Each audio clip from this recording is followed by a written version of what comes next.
There is a newly developed fertilizer, Fertilizer K, for growing watermelons. We would like to compare the performance of this new fertilizer against the most popular Fertilizer A. The experimental farmland has an area of 500 meters by 500 meters. There is a small stream running from the east to the west on the south edge of this farmland, and the farmland is high in the east with an inclination of 5 in 100. Therefore, the farmland is wettest in the south and of highest altitude in the east. Since the altitude of the land and the soil water contents are not even across the farmland, and these factors are likely to influence the growth of watermelons, we divide the farmland into 9 regions to minimize the effects of such variations. Each region will be a square of 130 meters length. 25 meters wide aisles will be left to separate each region. The margin in the south will be 35 meters to prevent fertilizers from being washed away by the stream. Within each region, 18 quadrants for A and 18 quadrants for K are alternately placed to minimize the effects of natural variation and explainable variation. Each quadrant is 20 meters by 20 meters large. Enough space is spared for margins between each quadrant to avoid fertilizers from being transferred to neighboring quadrants. Now, let's take a closer look at one of the quadrats using Fertilizer K. All watermelons in it are growing with Fertilizer K only. Each quadrant has 10 rows, and each row has 10 watermelons with separations of 2 meters apart.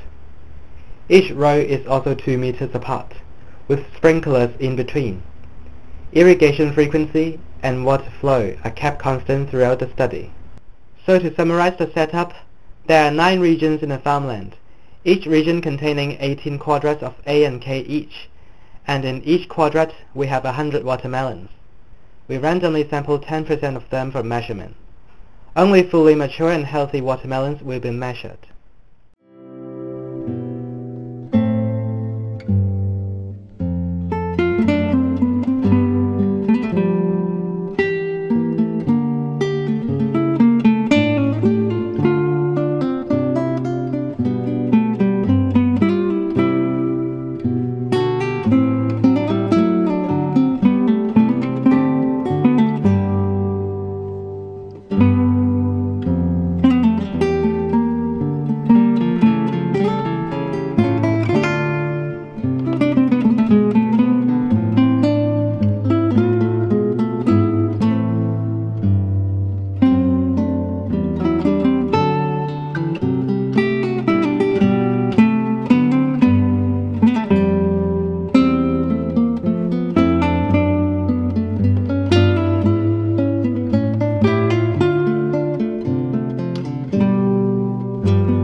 To harvest our samples, we need a random table to pick a random date in October.